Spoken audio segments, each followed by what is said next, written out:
Hi, I'm Susan Drumm, and thank you so much for joining me today. And there could not be a more relevant time to engage in this conversation about enlightened leadership.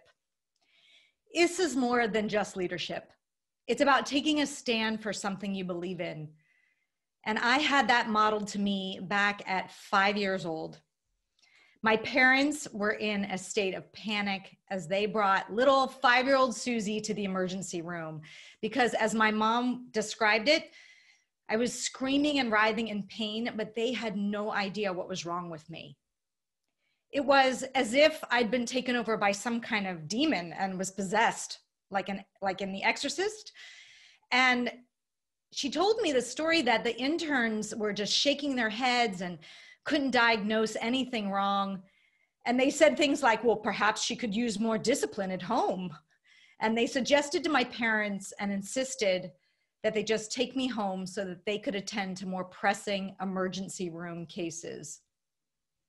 My mother dug in her heels and said, this is not my child. Something is wrong. And my dad basically put his foot down and said they weren't leaving until I saw a specialist. That September, my parents took a stand for what they believed in, and they saved my life. When the specialist came into the room and ended up diagnosing me with Ray's syndrome, and shortly after a spinal tap, I fell into a 3-day coma. Had my parents not taken a stand, I would have died at home. In fact, 8 out of 10 children diagnosed with Ray's had been sent home only to die. I had a miraculous recovery and was given a precious gift. I learned the power of taking a stand for what matters to you. As we move into a post-pandemic world, how we approach leadership needs to change. I believe we cannot count on politicians to lead. I believe that it's the entrepreneurs and us as business leaders that need to create the new normal post-pandemic. But to do so, we have to evolve personally and professionally, and so do the businesses that we run. We need to operate at a higher level of consciousness than we have ever done before, and we have to be willing to take a stand for our own growth and development to get there. That's why today we're diving in to enlightened leadership, what it is, how to get it, and why you need it to survive, why we all need it to survive past 2021. So who are you listening to now to help you prepare for the future? What I've seen, and the CEOs I coach are saying, is that there's a major change that's happening, whether you like it or not. Some are calling it the next normal, but given the rate of disruption and change, I'm not sure anything is gonna feel normal. So likewise, I think there needs to be a big conversation in terms of assembling your team and the people that you listen to. We're here to bring together a community of leaders who know that evolving your leadership will be the most important thing to focus on in 2021. And if we can say that your network is your net worth, we're here to elevate the network and bring together the futurist entrepreneurs and executives to help you elevate yourself and in turn, your own net worth. You know, growth can be scary, and I think I've tried to embrace that scariness by pushing the envelope for myself and the leaders I've coached. Sometimes you just need to follow your intuition. Here's how following my intuition paid off. One of the scariest, craziest things I've ever done is to take a hiatus from the corporate world at age 30 to go get a master's in acting from the London School of Music and Dramatic Arts. Now, this was quite a pivot in the middle of my career. And frankly, I had no idea how that was going to impact my career. And it was gutsy. Yeah. People thought I was crazy. And I also questioned my own sanity.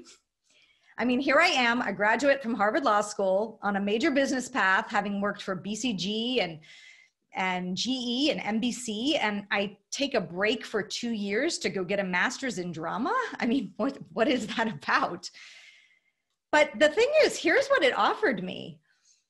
I learned some fundamental lessons about authenticity, about being present and really connecting, and why you need to deal with the inner critic and how to do that.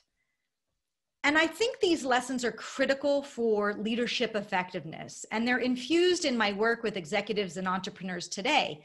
And what it did is it set me up uniquely to pave the path for me to coach billionaire CEOs, prominent Fortune 50 executive teams, and just the most incredible entrepreneurs that have been set out to disrupt the marketplace.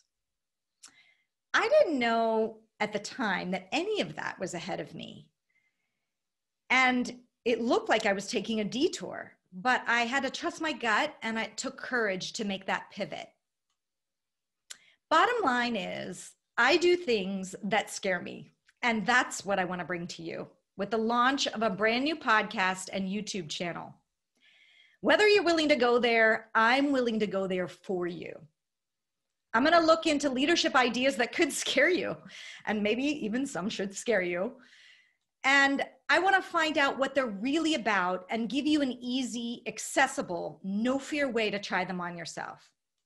I'm going to bring this to you week in, week out, as hard hitting as it is, so that you can get the most out of this to get to where you want to go next. Whatever that gap is that you need to jump. There's no big sales pitch, just teaching you important tools that will change your life for the better.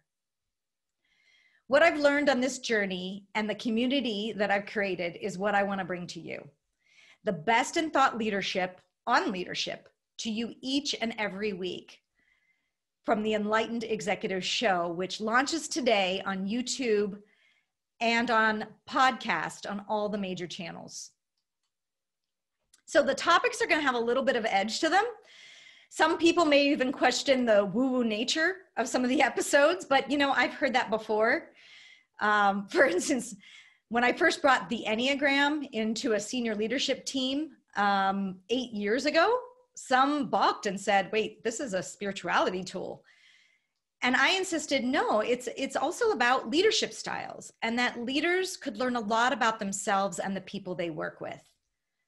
And now it's quite the hot topic. You'll see it embraced at many companies right now. And I even used it last week at a number 3 executive at a Fortune 50 company. So it's about looking ahead and seeing what the cutting edge strategies and tools and resources are for you. So today is about helping you see things through a different lens than you've ever have before, and understanding that everything in our world has changed and is changing around us. We're going to give you a framework, a way of thinking, a philosophy for surviving and thriving in these truly unprecedented times.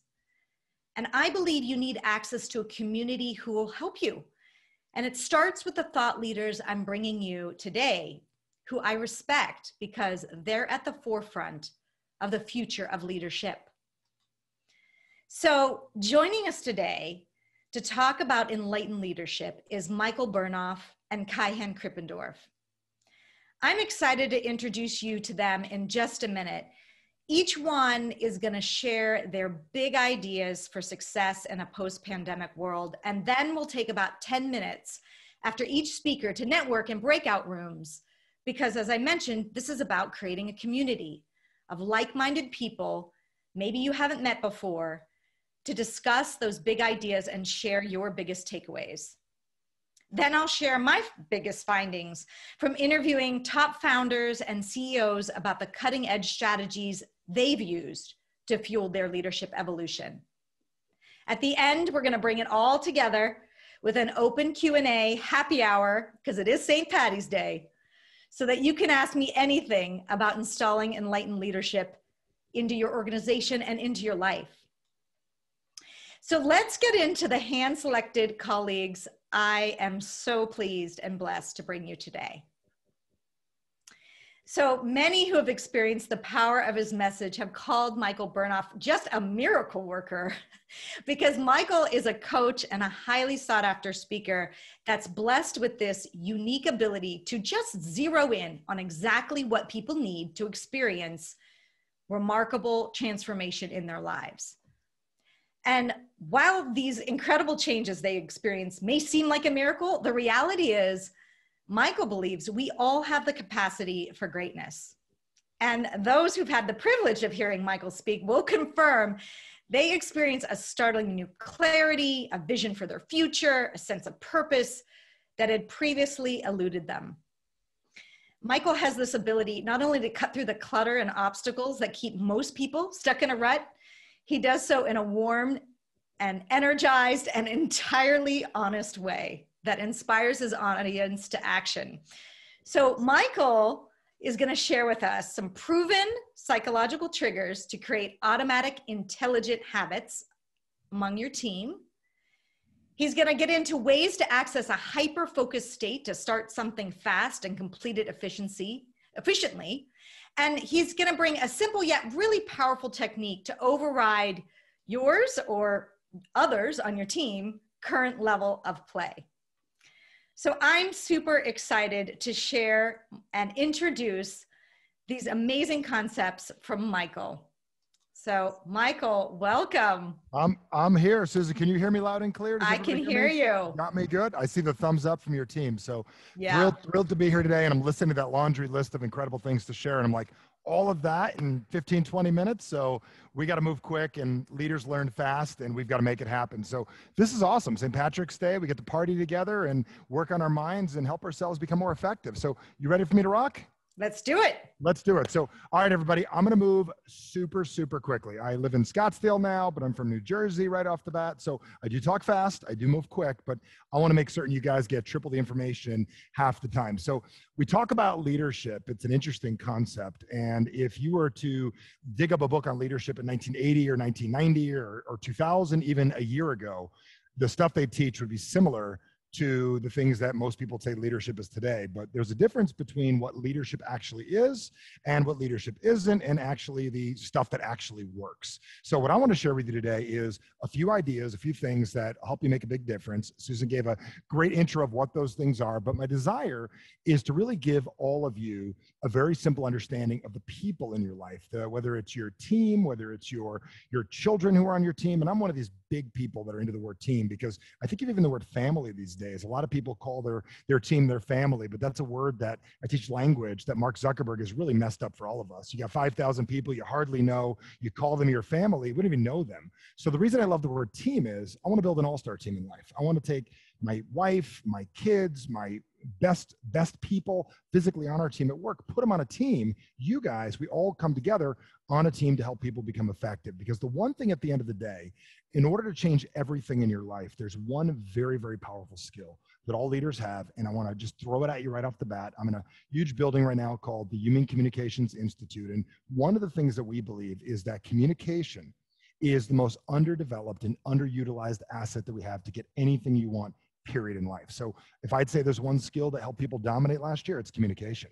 People say, oh no, I pivoted. No, you actually communicated. You communicated with you communicated with your team. Pivot might've been the word you said for a second, but at the end of the day is you found a way to communicate the message in an effective way. So when I talk about the word communication, I'm less talking about body language. I'm less talking about your verbal communication. I'm really talking about what these words mean, the choice of words, the psychological triggers that people have, and how to use those to focus the things in your life in a very, very powerful way. So my background is linguistics. And what that means is I'm the guy that uses words to make the nervous system do very, very different things. So I have people come to me and I share with them how to say it differently. And I get the tough phone calls from people like you. I get the, hey, Michael, we're changing the comp plan. We can't pay people this much anymore. What do I say? What do I do? It sucks to have that conversation, but it's necessary sometimes to allow a company to grow. They can make more. They've got to work harder. But if you word it right, you've got a chance for the team to get double excited, double inspired, produce more, and eventually make more money being part of the team and making things happen. So here's what we're going to discuss today. I'll make it very simple. I'm going to take all the things Susan said and I'll wrap it around into a very simple thing. What makes people do what they do? How to get people more focused to do the things they want to do, and to really, on top of that, understand very basic psychological trigger words that you can use very simply on yourself with others to get people moved, to trigger people to take action. I'm not talking about the triggering we had like this whole last year on Facebook. Maybe I am, but I'm talking about how to literally trigger somebody where instantly they feel the urge inside of them to move and do something. So let's take a very simple example here real quick. One of the biggest frustrations we have as leadership is that we see inside of people a better version of them than they see inside of themselves. And our job as leaders is to bring that out. How do we get people to be better than they currently are? So one of the most important things is I'm going to give all of you a very, very simple frame. I'm also going to tell you that when Susan gave the order of things I'm going to cover, I got ADD like most of us. So I'm going to jump all over the place. I'm going to cover it the way you actually learn versus just the order 1, 2, 3. I'm not that guy. That's not who I am. I'm working very hard on being the best me possible versus the best linear version of me. So what I want to share real quickly is a very simple map that every one of you could use. I could spend days on this. So when we do podcast down the road, if we come back again, I will cover hours of this down the road, but I want to give you all an opportunity to walk away from here in a couple of minutes with a very simple framework that every conversation that you walk into this day forward, you're going to understand what makes people do what they do and how to stimulate change inside of them very quickly. So if you've ever asked yourself this question, why do they do that? Why is this person smoke? Why does this person underperform? Why is this person play small? Why, when I move them from salesperson to manager, did they not step up? Why were they better at VP than president? Whatever it is that we've got, all of us have levels of play that we have in our lives. But most of us don't recognize what the challenge is that we're dealing with. So got the big sign back there, average sucks. It's all going to make sense in a minute. Now, I have a license plate that says average sucks. People stop me all the time and go, man, I love that license plate. Man, I love your shirt. This is average sucks. I'm like, do you know what it means? And like, oh yeah, be better than others. And it's always high functioning CEOs, entrepreneurs, high performers, athletes, all kinds of stuff. And I said, it kind of meets that, but it really doesn't. It means something more powerful that when you get it, can impact your leadership in a big way. So let's talk about what makes people do what they do. And I want all of you to pay attention to this because it's very simple. It's 4 things. All can understand this simply. Every one of us is operating a program in our lives that gets in the way. So when we took it 2020, we talk about what happened. We're all cool. It's February. We're all cool. It's March 5th. March 15th hit. Boom. Every one of us was impacted. And we didn't just get impacted a little bit. This is not a COVID conversation. This is not a political conversation. We got impacted by the 3 things that all marketers would use. Our health got impacted because we worried about our health, or physically your health got worried. Number 2, your relationships. You learned I suck at homeschooling, or you learned that, oh my God, I better like my husband or wife right now because we're stuck together. We've got to figure this out. Number 3, our economics got slammed. It's like, hey, you can't run that restaurant anymore. Can't do that business. Got to do things differently right now. So all 3 of our life, our biggest things that anybody would attract us to got hit in a matter of seconds. And number 2 is we were introduced to our automatic program. Now, what I mean by automatic programs, this is very important to understand right now. Every one of us has gotten to a purpose and a time in our lives where we've said this to ourselves, never again. Now, you might think, what's the big deal? You said never again, I'll never date someone like that again, and you still did, you know you did, okay? Or you said to yourself, I will never make that little amount of money, I'll never hire that person again. You've said that before, I'd never hire that, and you did. You hired someone just like them with a different face, different social security number, but you freaking meant it, and you said never again. And you built in your life one of the greatest psychological foundations we have as people, a little something. I'm going to put it here on this glass board, so I'm going to draw it clearly so you can see it. And it's a little something where you said, I don't want this.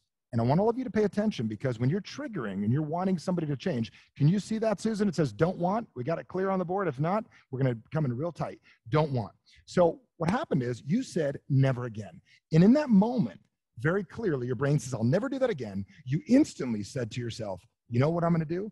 I am going to get something else. So you build a want. But most people's wants and their leadership, their life, their level of play was designed in a moment they were frustrated. They got mad, said never again, and they built themselves a very, very simple thing called a want. I want this. You don't actually get it, you just want it. Most people want to be a better leader. Most people want more money. Most people want to take advantage of stocks. The difference is when the GameStop thing came out on Monday, I heard about it on Sunday. I bought it on Monday. I made a lot of money and I got out because I knew about it. Most people want an investment strategy like that, or quick thing, quick in, quick out. Very few people actually get it. So most people, this is the challenge they're dealing with in life. This is the psychological part. And if you remember when we used to go to dinner, do you guys remember dinner when people would go somewhere that didn't look like a surgery center, and we'd go out to eat and we'd actually meet with people and we'd connect and we'd do our thing? When we were at dinner, you remember the conversation? It's not bitching, complaining. It's like, I don't want this, but I do want this. I don't want my husband like this. I don't want my business like this, but I do want this. I want this. I don't want this. And it was like this dance that people had in life. And what the dance was people have a little something very simple, called an identity. And what their identity is, most people identify as people that don't want this, they do want this. So we wonder why, when we're dealing with people, like, why won't they change? I don't get it. Like, I'm pushing them. Why are they not motivated by money? They're motivated by wanting money. They're motivated by dreaming about money. But if they actually got what they wanted, they'd have to change things in their life. This is where most of us as leaders need to get better. We need to upgrade people's identities. And you'd say, Michael, like, why are you qualified to talk about this? Well, two things. One, I had a fake ID business when I was a kid. I talk about that. That was my first entrepreneurial endeavor. Help kids get in a bar. And I know all of you had them. Do not pretend. I see you right now. I'm looking right at you. Team Enlightened, you had a fake ID with the red hair. I know you did. You had one. And I don't remember, it was a Florida one. You know you did. But the point is, what we have is an identity. And most people identify as a human being that doesn't want this, that does want this. So if I were to walk you into the psychology of everyone on your team, even your children, they have this thing they believe that's possible that they don't actually do, and then the thing they won't do. But what's fascinating about this is you wake up, and this is important. Have you ever talked about wanting to motivate people? You get them excited. They're going to work out in the morning. They go to bed with their yoga pants on, their gym shoes right by the bed, super fired up. I'm going to work out tomorrow, set the alarm, ready to go. You wonder, why does this have nothing to do with business? Everything to do with business. Healthier people, better business. So they're all pumped up. They're ready to work out. They're ready to do what they're going to do. They lean over in the morning and they're like, that is what I'm going to do. That's what I'm going to work out. So the night before they go to bed, you wash your face, you take off your makeup, you shave, whatever it is you do before bed, and you take off who you were today. And you put it over the plan of who you're going to be tomorrow. So you wake up in the morning and go, what am I going to do today? And the first thing you see is who you were yesterday. The reason people don't change is our dominating force we have in life. And this is the biggest thing that I'm going to teach all of you how to overcome is we have an identity. Most people identify as a leader that's almost there. Most people identify as a CEO that makes this level of money. Most people identify as, hey, Mark Zuckerberg, man, that's amazing what he does. Like when I was a kid, we used to look up to Michael Jordan. I used to look up to Wayne Gretzky. My theory is if I played full version of me, I wouldn't need to look up to them. They'd look up to me. But the problem is anytime you put someone else on a pedestal, you're putting yourself on the floor. Most people identify as a smaller player than they're capable. Our leadership is to help to update this. So here's what most of us don't realize we're up against. And this is crazy for sales and business. This will blow your mind. It's the same model. And think about it. Leadership is selling people on how great they are. Leadership is selling people how good they can be. Leadership is leading by example and selling yourself how to be full version of you. But the other thing that people are dealing with in their life is the people. Now, the reason I bring this up is you might want to change and you don't want to do this. You got an identity of a person that, man, I could totally have that. But every person in life, whenever you hire somebody, you got a 1099, it doesn't matter, you're dealing with a real estate agent. You're not just dealing with them. You're dealing with 50 other people in their life that they have a set position with. And every one of you knows this. You've got people in your life, you know you have this, that encourage you. You got people that piss you off. You've got the brother-in-law annoying enough to motivate you to do something for a week. You've got a friend that annoys you, someone that gets you excited. Every one of us has the exact people that we need in our lives to facilitate our current identity, to be who it is that we are, to get what it is that to talk about what we want, to not get this, to live in the middle, to access the biggest challenge we have as human beings. And this is where the whole issue comes in as leadership. We've got a culture right now that is training people how to be average. And what I mean by that is, how do you be like everyone else? How do I be the next Mark Zuckerberg? How do I be the next Bezos? My question is, how do you be a full version of you? How do you be the best version of you? So when I say your biggest challenge is you're average, I'm not saying you're playing small. What I mean by your average is you have an average of what you do, what you make, how many times you're intimate in a year, how much you weigh. If I took your blood work right now, I would know what you ate is about the same as last year. What's funny is most of you think you're going to motivate yourself, super excited. If I just told you do nothing, all of you know this, for 6 months, sit on your ass, do nothing for 6 months, you would take the next 6 months of the year and you would make back what you would have made at the beginning of the year, because every one of you has a very simple thing called your average. This is what we're up against with leaders. We're up against this box. And our job is, how do we get people out of this box, or how do we upgrade this box to get people to actually get what they want, have the identity that believes they can have it, encourage them to have the appropriate people in their lives to make it possible, and to build the don't want to not be some silly little thing they came up with over a hangover years ago, to be, you know what, I don't want to have just average investments. I don't want to just make 10%. I want to make 30% of my money. I don't want to just have a full force of team. I want A players on my team. But the problem is most of us are living off something that we developed years ago. So you might say to me, Michael, how do we do it? How do we get wants? How do we do this? And Susan, are we open to questions at all too? Am I able to get that in the middle, or do you want me just to talk through? Because I can take them in the center of this also. I can do whatever you choose. I think we have them in chat form, and we can They can ask along the way. Yeah. Very good. If they choose, they can do that. This is the problem I want to tell most of you you're up against. You've got what it is that you want. How do you actually get it? So there's 3 ways that this works. Number one thing we've got to recognize, and this is basic, take 30 seconds and explain this, then I'm gonna tell you how to change this. Number one is you're gonna have to ask for some help. And the reason I say ask for help is this group is all about help. This community is all about help. The podcast you have launching today is all about help. Getting help over the wall. Number 2 is growing. And most of us aren't really growing the right areas. We're growing our business, but we're not growing our communication. And what I mean by communication is, how well do you deal with things? You get a fight with someone as you leave the house. How great would it be to put in a part of your brain that doesn't bother you? How we got connected originally, Susan and I, was through the NLP thing. I've learned how to take, like, hey, you got abused when you were a child. Hide it back here so it doesn't bother you. You don't see it ever. It's there, but it's not there. That's what successful people do. They take their failures, they put them here, so they allow themselves to grow. I'll give you a little synopsis of this. When Corona hit last year, I asked people, where do they position Corona? I got a call from a company. They were doing $500-600 million in sales the year before, not like ever, the year before. Michael, we're in the hotel business. What do we do? I said, are you scared? They said, yes. I said, where do you picture this Corona thing? They go, it's this big thing out there. I said, when you make it a big thing out there, up there, you know what happens? It scares you. So when you're cold calling, or you're calling somebody, or having a tough meeting with that employee, most of us put them like spacely up on a desk like the Jetsons, and we're looking up at them instead of recognizing we need to look down. Our power isn't looking down at something, but if Corona was this little thing that we're dealing with here, we can deal with it. But if it's this big thing up there, it owns us. This is why the teleprompters and all that, I mean, the big mega screens that they have at the big churches in Texas, they're all up there, because what do we think is up there? Big, powerful Joel Osteen up there. Do you understand? So we need to actually not put the things that scare us up there, put them down here so we can dominate them. So this is the part that I want to talk to you about, how to use trigger words. Now, let's talk about your brain for a minute, and let's talk about how to get over this. Let me give you the 3rd thing if you guys are asking. So number 1 is ask for help. Number 3 is build a ladder.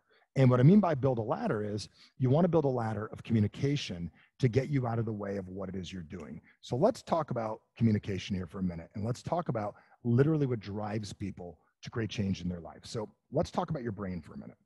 And as we're talking about the brain, this is going to help. So I'm good on time. I believe I have, is it correct? I have 9 minutes. Okay. I believe I do. And if not, I will take 7 or whatever it is that I have. So let's talk about this for a second. We'll have fun. If you guys are having fun, you could write fun in the box. If you're not having fun, you could write shut up in the box. I don't care, whatever you choose. So the point is, this is what we have in life. We've got a little something called communication. This is the secret formula to getting what you want. It's called communication, COM for short. Communication is part language. It's part words. It is part patterns. And it's part emotional states. Somebody tells me they have a business issue. I said, you do not have a business issue, you have a communication problem. What do you mean? You are not communicating with your customers in a way that's getting them to buy. I have a problem with my employee. No, you don't. You have a communication issue. It's expectations. No one in the world has ever had a business issue or a child issue. You've got a communication challenge. And what I mean by that is it's how you picture it, how you see it, how they hear it. Everything in life is based on pictures, sounds, and feelings. So the whole Corona fear thing, all of that last year, was based on pictures, sounds, and feelings inside of your head. If you physically don't have it and you're healthy, if you're scared of it, it's picture, sounds, and feelings in your head. It's not physically happening to you right now. And that's the part people need to recognize. Do you have control over the pictures, sounds, and feelings inside of your head? So I'm going to talk about this part today, language. So let's talk about language for a minute. I'm moving quick, I'm moving fast, and this is going to help you with some focus. Let's cut time out of your day and make this real easy. So let's talk about getting something you want. So your brain's got a very simple function. It's very simple. It's called keeping you alive. That's the whole point, keeps you alive. The reason it's there in the morning is to keep you alive. The brain is to keep you alive. The brain, like a computer, has an operating system called your mind. So there's your brain, and then there's your mind. So pay attention to this. They're 2 different things, brain, mind. Your mind has 2 very simple functions: to look for advantages all day long. So you ever asked yourself, like, why am I just attracted to billions? Or why am I so attracted to this thing I shouldn't be looking at? Why am I on Instagram way too much? Because you enjoy it. And your brain is always looking for advantages. So whatever you code as enjoyment, you're going to send back to your brain, and it's going to look for it. So your brain's looking for advantages, looking for advantages, looking for advantages all day long. It's looking for these things. The only thing that can override your advantage program is a little something called your avoidance program. Now, let me explain the difference between advantage and avoid so all of you can get this. Our job is to control the advantage and avoid and trigger people to get them to recognize how each of these things work. Now, I use this in marketing, I use it in selling, I use it in working with people, and I get people over major trauma in their life with these very, very basic principles. So I'll give you an example here real quick. Let's say you gain a little weight, you got a little extra on you, you look down, you feel bad. We've all had that before. You feel bad for a little bit, you feel shame, you feel jealous, you feel upset, whatever it is. Or maybe you look at your bank account and you go, oh, all of us have done it. You look at your bank account and go, ugh. Or maybe your neighbor's doing better than you. Same business, same industry, and they got a brand new car. You don't want to say jerk, but you kind of like jerk, right? Like, what are they doing that I'm not doing? And you get a little jealous. Now, here's what's interesting. Each of these emotions that you're feeling are sending your brain someone says, I like what Mike said, fuck them, right? That's what he says right there. So the point, you can edit that out or don't, because that's me being me, okay? But the point is, you look at these people and you don't realize your brain is sending you a signal. They're always getting a signal. So if you're getting a signal about something, this is where intuition comes in. You look at your bank account, it's not where you want it to be, you feel depressed. That's your brain saying, look, buddy, I try to show you the Rob report. I try to show you the mansions. I try to show you this fancy stuff. I can't get your attention. I'm just going to annoy you. Don't settle for this. Number two, when you got that extra weight, that's your built-in trainer. That's what you have to realize. We need to teach this to our people. Most people think, oh man, the phone's uncomfortable. It's uncomfortable because I don't identify yet as a person that makes calls. You don't identify as the leader you need. When your neighbor is doing better than you, that's you telling you, go ask them how they actually did it. It's like a hangover. You talked about later, I don't drink anymore. You guys might have a cocktail later, St. Patrick's Day, whatever it is. I didn't quit because I had a problem. I quit because I didn't want to help people start. I was out with my wife drinking a $400, $500 bottle of wine, and I'm thinking, I got clients with issues. I don't want to tell them it's a good idea because people ask me what kind of socks I wear. So I've accepted the power of my own influence, and I'm like, I don't want to start anybody. So my quitting was just because I didn't want anyone to start. That was my big reason. But here's the thing. When you get a hangover, why did you get it? You got it for a very particular reason. You got it because you were an idiot last night. There's only one very simple answer. So your brain was saying, don't do that again. It's not there to beat it. We're not here to beat depression, to beat anxiety. We're here to do different things so those things go away. See, in 2020, if you would have kept on doing the same thing in business, you deserve to feel pain.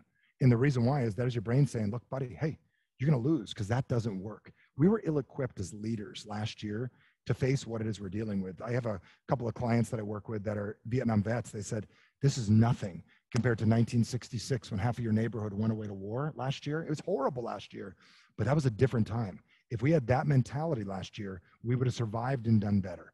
So here's where trigger words come in. We've got to use the appropriate language to get the things we want, using words with a higher impact. I'll give you an example. Is business challenging, or we haven't taken it serious yet? So the thing is, if you take a look at leadership, for an example, and you want to be a better, more effective leader, this is the question we've got to ask words. So when we think about things we want in life, are they necessary? If we say to ourselves very simply, like, I really love chocolate cake. I love it. Then you're going to eat it the rest of your life. If you're going to say to yourself, in the past, now think about this, I really enjoyed cake. This is where women, I see them all the time, they mess up their marriage, or men do it too, and they say, man, my wedding was the greatest day of my life. Think about that phrasing. Think of that trigger. It is the greatest day of your life. You're either going to die the next day and you had the best day of your life, or it's all downhill from here. What you need to say is, up till now, this has been the greatest day of my life. It triggers it in the brain correctly. When we work with our people and we're wanting them to do better, up till now, this has been an incredible performance that you've done. What you could do moving forward is incredible. But when we say to people, oh my God, Johnny, that was the best. You are training them like a dog, that's all we do. That was the best. Guess what? They can never do any better. And the reason is we're positioning it incorrectly. How we trigger people is very simply, like if we think about food, for an example, or you want to motivate somebody to eat effectively, if you say to them, I love something, you're going to want it all the time. But if you say to someone like, you know what, I have a lot of pride. That is why I eat broccoli. Or I respect myself, and that's why I do what I do. Innately inside of us, there are certain words that we use in culture value words that most of us don't use to language things. I'm going to encourage all of you to have an incredible amount of pride today.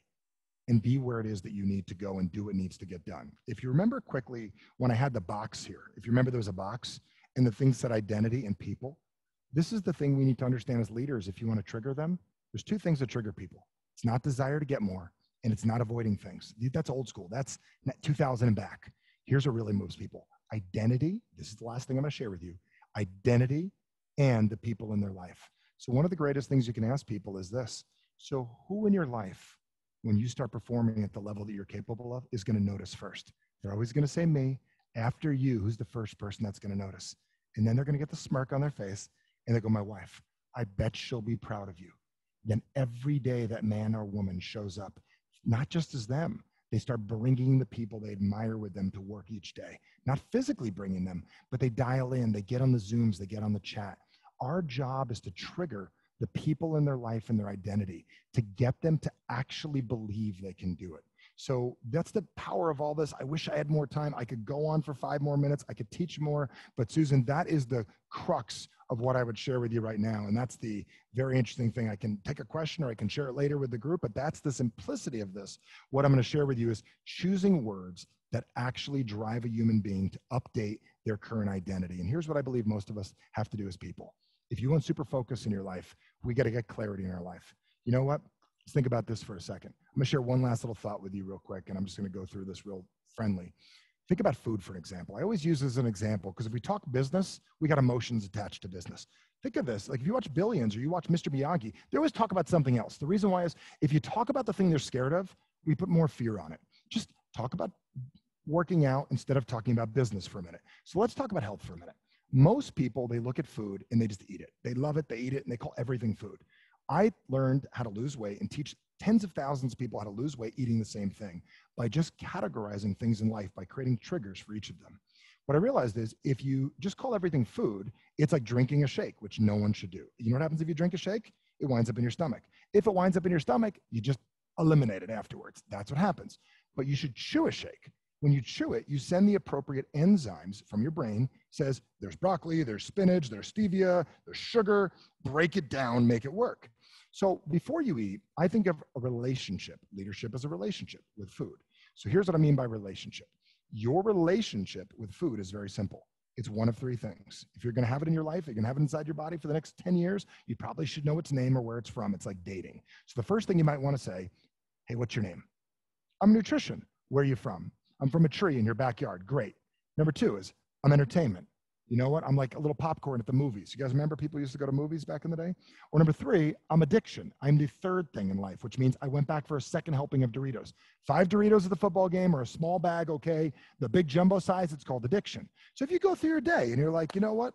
Breakfast, Captain Crunch, entertainment. Lunch, Subway. And if you go to a restaurant, that's called food poisoning. I like to call restaurants food poisoning because guess what? You know you don't feel good afterwards. I like going to Mastro's. I love it, but I don't feel good afterwards. I feel good when I cook. The reason I call it that is I can choose if I want to get involved. Most of us lie to ourselves. And as leaders, one of the greatest skills we need to do is tell the truth. So when I look at food, I started calculating. How many times do you do it? Have a quick conversation. What's your name? I'm broccoli. Okay, great. You're this. So after you do this enough, your brain is going to automatically reset your average. You go, you know what? I've had entertainment for 2 weeks. I think it's time to have nutrition. The point is, most of us lie. And you say to yourself, how's business going? And you say, great. And when you say great, guess what? Nobody helps you because you're doing great. What you need to say is, we're doing good. I'm capable of doing better. Up till now, we're getting what we're getting, but I got a few things that I need. See, we need to become supportable people, let people help us. And all of that comes down to languaging. So if you ever wondered, why are you not getting leads from people? Why are people not helping you? Why aren't you finding good people? Because you keep on telling people things are great. Stop telling people things are great. Things are good. Up till now, I'm very happy with the results. But man, am I capable of more? If you don't set yourself up to have a bigger average, I guarantee you're going to lose in life. So I'm going to leave you with that. There's my quick going over 8 minutes or whatever I did. Susan, I appreciate it. Is there anything else you want me to share or do? If not, thank you. And I enjoyed that. That was awesome. I mean, I really loved, thinking about what you need to say and how you orient your language to be more powerful. Is there, just to leave us with one sort of, what's one phrase that you think could be super powerful that if people started using? You gave one example, but just which one? In the past, I would say I I have a lady that we're working with right now, runs a couple $100 million company. She says in the past, she says that all the time, like if you want to quit smoking, in the past, smoking was something, like it's almost step 13 for AA. In the past, drinking is something that dominated my life. If you walk around saying I'm an alcoholic, I'm an alcoholic, I'm an alcoholic, you don't get any better. I'm a business owner, I'm in the business. Up till now, or in the past, it puts it in a different part of your brain. The second, like just go ahead and say it, I'll watch your eyes. Say in the past, In the I did. past. You immediately, and whatever you say afterwards, your brain puts it in the past. In the past, having an effective podcast was something I had not done. So then moving forward, you like shove the books all the way over and you get yourself to grow. So I would say that word is amazing. I'm also going to tell you, whenever you're starting a meeting with people, you got to tell people, listen, we have done amazing things as the company in the past, and you position it for them. We have done this, but imagine what we could do moving forward. The problem is we're limiting people by telling them they're doing great permanently and they never have room to grow. Oh, that was the greatest game ever. That hit you did was perfect. If it was perfect, we can never get any better. We never grow and we're stuck. I'm just going to tell you, we do it in every area of our lives. We mess up our kids, we mess up ourselves, and we play small. The beginning of my book talks about it. I spent the majority of my life being something I wasn't, pretending I couldn't do something. And a lot of us pretend we're not good at things instead of getting what we want. Well, that is awesome. Thank you, Michael. And thank you. I'll leave to your last point as well around people just saying, oh, things are great. The other thing I hear people do is they say, I'm busy. I'm so busy. Yep. Well, what signal are you sending to everyone else? Exactly. Yep. Do you know, where I say it too. I mean, instead of saying busy, up till now, I've been spending a lot of time doing things that do what they do. Like we're better off. Like you're going to go out to dinner. Let's say go out to dinner. You go to City Hall. Like I am going to go to a nice restaurant. My wife, we got a sleepover happening on Friday. So we're going to go to a nice restaurant. I'm going out. I'm saying, you know what?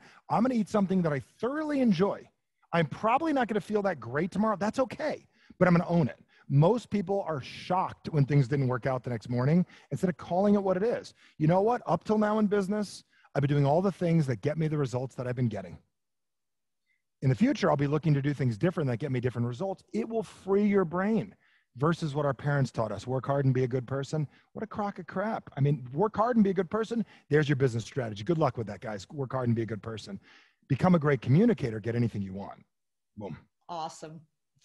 You're the best, Michael. You too. I appreciate your time. We're going to get people a chance to talk with that. Thank you. Thank you. Thank you. Awesome. Good deal. Well, that was pretty incredible. And so what we want to do is give you some time to talk about this, with other like-minded people. So what we're going to do is create some breakout rooms, and we'd love for you to share what's your top takeaway from that conversation, and what's one thing you're going to do differently. And when we put you in groups, we'll have the longest hair. It'll be kind of groups of 3 or 4, but we'll just go with whoever has the longest hair is going to go first. So we'll see you back in about 10 minutes. Hey, Susan. Hey, Travis. Notice there's some people who haven't gone into breakout rooms that are here, and perhaps we could engage them in some conversation and see if, I'd love to know for the people that didn't go into a breakout room, maybe we can see what their top takeaways, because I got a lot out of that. I don't know about you, but that was, yeah. Well, that was I'd really love great. I'd love to hear that. People can put it in the chat, or I can't tell that where people are. They're out there in the ether somewhere. So yeah, I'd love to hear what your takeaway was from that and what you want to do differently. So please, if you are shy in the going into the breakout room, let me know.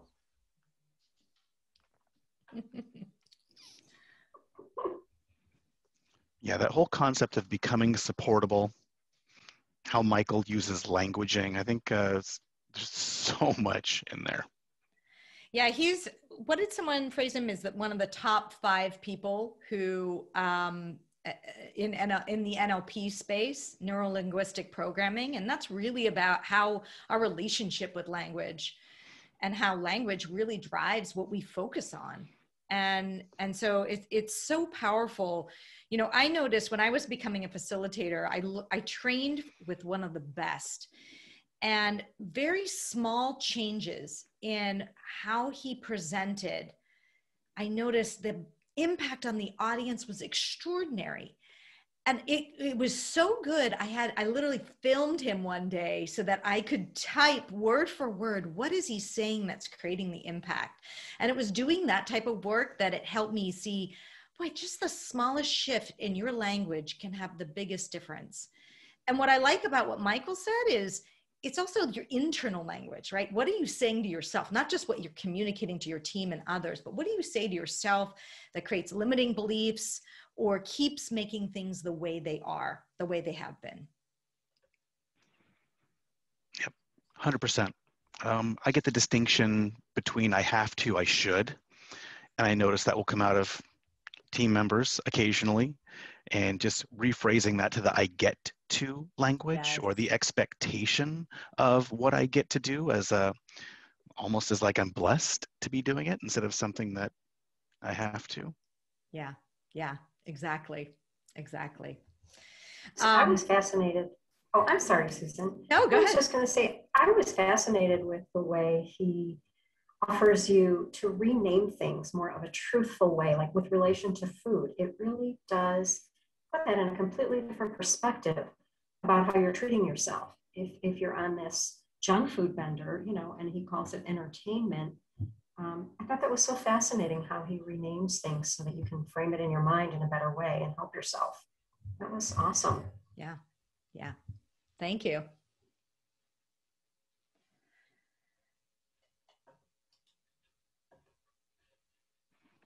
And Susan, I'm just going to put Michael's link to his book, Average Sucks, in chat. So just in case anyone's interested on reading more about what Michael was talking about, the link is in the Zoom chat for everyone to go check out Michael's book.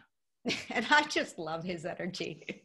He's an energizer bunny for sure, man. He could just go. And he's got some amazing workshops, and that's actually a studio that he's built here in Scottsdale. Quite extraordinary. And he runs his workshops right there. And they're, I don't think, 2,000 person workshops, incredible stuff. So super glad that he came on to talk about this and thinking about, in terms of enlightened leadership, really, I want people to watch where are you talking internally to yourself about limiting beliefs, or to others and providing limiting beliefs, and start to notice. You can even ask people, you could ask your team, where am I showing up with some limiting beliefs and what that needs to look like? And I can see it in the people I coach. They can't always see it, but vice versa, I can't always see it, which is why I'm a coach who has their own coach. I can't always see my blind spots. And I really believe in walking the talk that way, because we may not know where the blind spots lie. We may not realize that we're using limiting language that's frankly keeping us stuck in the place where we are. So I think it's an amazing concept. And I know NLP has worked incredibly well for so many people, obviously including some others. You've heard Tony Robbins using it. I've worked with a coach who used it before. It's extraordinary. So it's definitely something that I think the more we bring into leadership, the more difference it's going to make for the people we lead and ourselves.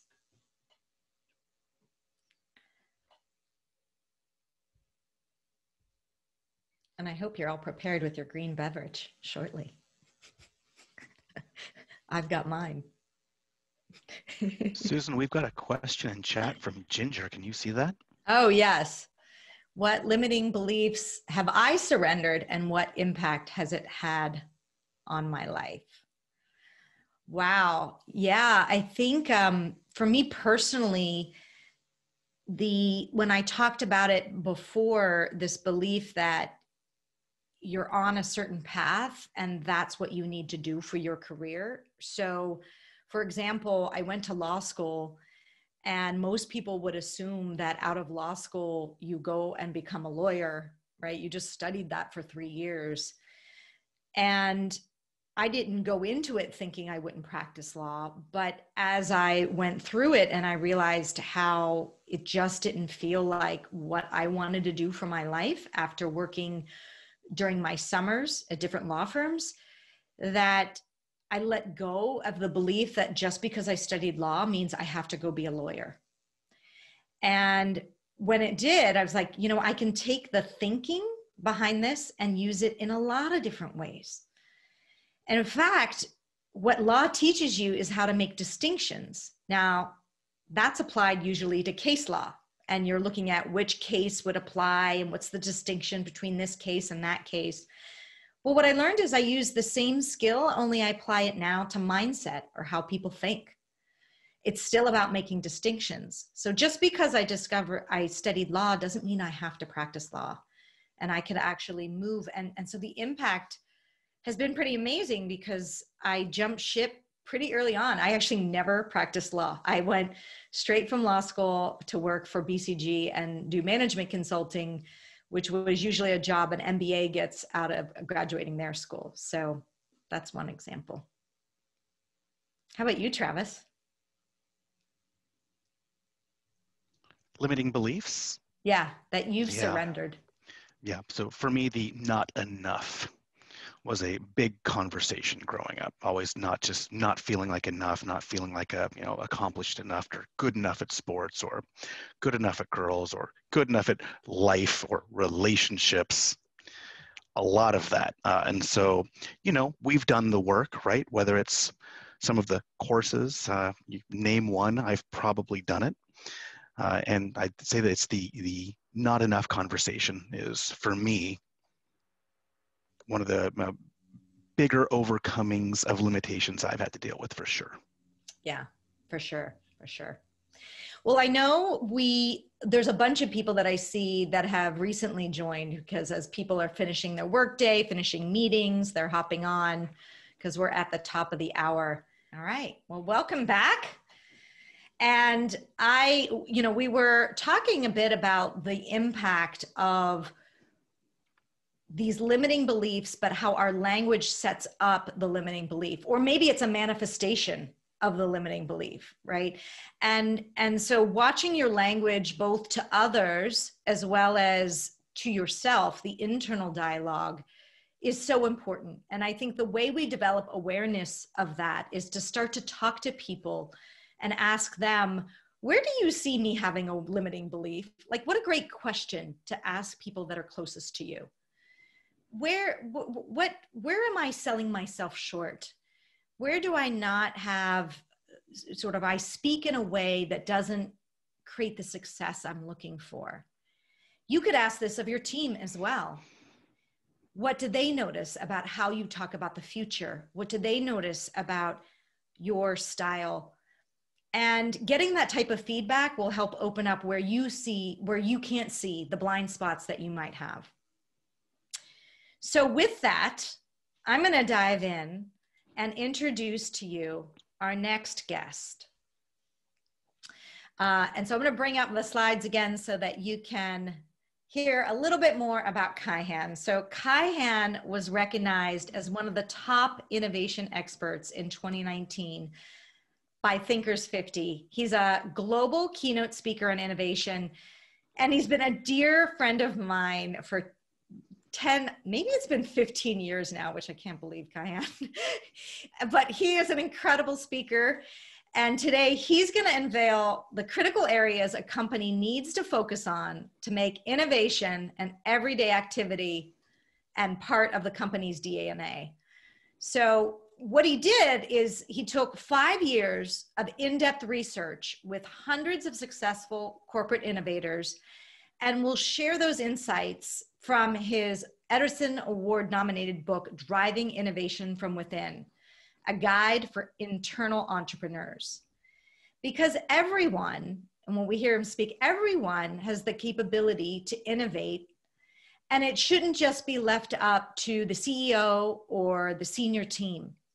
So in his talk, you're going to learn how successful companies manage and unlock the value of all the employees' ideas to create growth and create value, And I know you're going to leave feeling inspired and ready to take on the future. So I am super excited to bring on Kaihan. Thank you so much for joining today. Susan, thank you so much for including me. It's great to see you. Great to see you. So I have about 20 minutes, is that right? Or you want me to? Okay, yeah. Awesome, great. So I'll just give you a little bit of introduction. I've got way too many slides, but I kept trimming them off just because I wanted to kind of share with you something that I'm very passionate about. This is my 5th book. And most of my work until now has really been about how do human beings generate innovative options, mostly around strategy. And so, study business, but also sports. And I just want to describe kind of the pattern here. So what happens is there comes a point where people start repeating themselves. There's a certain way that they know to compete. For example, before 1968, there were 3 ways for people to go over high bars, all forward techniques. And then Dick Fosbury does this. He goes over backwards. He wins the Olympics. It takes the competition 8 years to copy him. 8 years later, 90% of high jumpers are doing what's now called the Fosbury flop. And what's interesting about these breakthroughs in approaches or innovations, this is true for science as well, is that the barriers are more mental, cognitive barriers rather than physical or scientific barriers. I mean, the technology that enabled someone to go over backward in 1968 was already in place 15 years before. We were putting putting pads on the other side of high bars already 15 years before that. So we're going to ask ourselves, why didn't someone think to do this 4 years before, or 8 years before, 12 years before? And what I propose to you is that what's missing are the concepts, because we're talking a lot about how language shapes our thinking, right? What missing is this concept. It's not till the concept is named, in this case, Fosbury flop.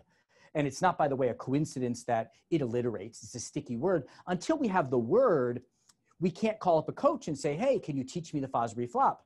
Or we can't buy a book on the Fosbury flop or go to a conference on the Fosbury flop. So what we're really looking at is the emergence of language that allows us to see things differently. And so if we look at advances in innovation, it's always the same thing. People start restricting what they know to do to a few things. Somebody uses a new language that allows them to see a new possibility. Now, who gets to come up with these innovations? There is this idea that the people who really come up with these innovations look like this. We've got Steve Jobs and Bill Gates and Michael Dell and Elon Musk and the Airbnb founders and Mark Zuckerberg. And what do you notice about them and these pictures? I mean, probably first thing you notice that they're all white men. Which is a major issue that should already give us a hint that maybe these stories are not actually the real stories. But there's also something interesting about their story.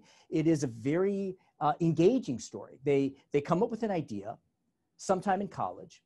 If they're not already on the West Coast, then they take the journey to the mecca of innovation. They go to Silicon Valley. They get a small team together. We got the hipster, the hacker, the hustler. They go into a cave. In this case, we have HP's cave, their garage. They go in there, they build something, and then they come out, they take it out, and they unleash it on the world. And this idea that it is the independent entrepreneur that's the primary innovator in society is so prevalent that I think we mostly stopped thinking about it. Now, I am an entrepreneur. A lot of my friends are entrepreneurs. I love entrepreneurs. But I wanted to really test, is it really the entrepreneur that's the primary driver of innovation in society? So what I did was I looked at the 30 most transformative innovations for the last 30 years. And what you can see over here is on the right-hand side, we have who conceived of the idea. And what you find, if you follow the blue area over here, what you'll see is entrepreneurs are behind 30% of society's most influential innovations. It is employees that are behind 70% of the most impactful innovations in society. So if it weren't for employees working within established companies that could come up with ideas and pursue them with their passion and intelligence, you would not have a mobile phone to reach for in the morning. You wouldn't be able to connect it to the internet. If you did, you couldn't send an email. If you got sick, you couldn't get a stent. You couldn't get an MRI. We would live in a massively inferior world if it weren't possible for employees to innovate. So I want to understand, why is it that we tell the story, and what can we do to encourage more employee innovators? And I interviewed 150 internal innovators. I asked them each, what's the big barrier that you faced when you thought about innovating? innovating, and they came up with 7 big ones. Now, I put it into a framework, INOVATE, not because I think, this is a magic kind of acronym. I'm just hoping that it's easy to remember. And so I'm just going to go through each of these a little bit quickly. And I invite you to listen to them from kind of 2 perspectives. One is, how can you, whether you're independent or an employee, you might be innovating and very likely innovating within some kind of organizational system, and you push up against that system. How can we unlock the barriers that might be stopping us from innovating more effectively? And then if you're a leader, how can you unlock these so that your people can innovate more effectively? And so it begins with intent. Intent is activating this intent to innovate, which is really about shifting from I'm not even looking for an innovation because I don't believe it's possible, to I'm actively looking for an innovation. This is Kat Cole. She is the COO of a large company that owns many restaurant chains. They own Carvel and Schlotsky's Deli. She started her career as a waitress, and she remembers this one day when all of the chefs, all the cooking staff, they went on strike. They walked off, and she said you could see the divide almost immediately. Half of the waiters left because they figured there's nothing to serve, and half of them did what? They went into the kitchen. And so this is what we're looking at. What makes the difference between us going into the kitchen and seeing it as an opportunity and us walking away? And really it has to do, we're talking a lot about limited beliefs just now. There are 3 primary limiting beliefs that will lead people, you, me, or our colleagues and employees, to not have the intent to innovate. The first one is, I'm not capable, self-efficacy. I don't know how to do it. I'm not an innovator. It's not possible here is a very common one. If I were outside, I could do it. Or what would people say? How would people react? What would my colleagues say? What would my mother say? And so what you first thing to do is to look at which of these 3 limiting beliefs are primarily at work. This draws from research into entrepreneurial intention, shows that these are the 3 primary limiting beliefs. So after we've activated that intent, what comes next? What I often hear when I get to work with CEOs and we do innovation work, I'll sometimes hear the CEO say, I ask people to innovate, but you know what, they really don't come up with very good ideas. Well, the reason that people often don't come up with good ideas is because they don't understand the strategy. They don't understand what the company needs. Less than 55% of mid-level managers can name even 2 of their company's top strategic priorities. So what we need to do is we need to make that well understood. When 3 things come into play, then beautiful things happen. I'll give you an example of this. This is a former client of mine who became a good friend, Heather Davis. And she ran a division of an investment firm. They owned $25 billion in agricultural real estate. And they had a problem, which was they had orchards. They were the largest owner of orchards and private owner of farmland in the United States. And they had a problem that they couldn't get workers because there was a change in immigration law, and they didn't feel comfortable hiring the immigrant workers the way that they typically had. So she, as a good innovator, she left the office. The answer's never in your office. It's out there in the field. She literally went to the field, went to this orchard, and she looked at what the problem was. And what she discovered is the kind of work that gets done on apple orchards. It's really difficult work. You got to lift heavy bags. It's rote. You have to be strong. You don't have a lot of human contact. But her son is autistic. So she saw something that other people don't see, which is this is the perfect kind of work for people with autism. So she put those 2 things together, knowing what the company needs, also what the market needs, and also what her passion is. And she created a program which she's called Fruits of Employment. And basically what it does is it helps people with autism find work on farms. Now, it's not just, they don't just get the job, they get a driver's license. They get their own money. They get something on their resume. It steps them out to being engaged, active members in society. So the next step is to have people really understand what the company needs and try to get them to move to the sweet spot of where you know what the market needs, you know what you're passionate about, but also you know what your organization needs. When those 3 come together, and I see it over and over again when I talk to internal innovators that have pursued something with passion, those 3 things are kind of what come together. The next thing is options. So under options, this is about generating options. How do you, once you see the opportunity, how do you see the innovative strategic options? And we can learn a lot about that by studying great chess players. This is a picture of Alexandra Kostanuk. She was the reigning women's world chess champion when I interviewed her. And what she'll do as a marketing stunt is she'll challenge a whole town to play chess, and she'll line them up, and she'll go from one board to the next, to the next, to the next, going around the room, and then she'll repeat. If you've seen Queen's Gambit, you've seen kind of a scene like that. And what she's going to win all of these games. And how does she win those games? Well, research into expertise and expert performances shows us that the reason that she can see the winning move that you can't see, as you're waiting there for 20 minutes as she makes her rounds, wondering what's she going to do, you can't see it. The reason she can see it is simply that she recognizes more patterns, more strategic patterns.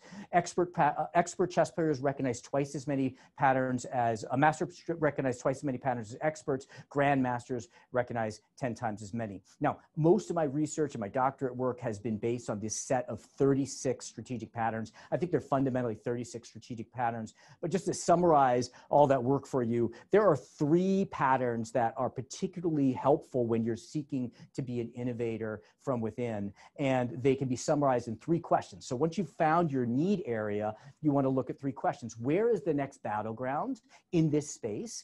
You know, Elon Musk, he knows that in the future, humans will be interplanetary species. So that allows him to see what are the innovation problems that he needs to solve in order to get us there. What's uncoordinated, you know, Uber coordinated things, Airbnb coordinated things. And what can I create out of nothing? What new category, what new occasion, what new need can I create?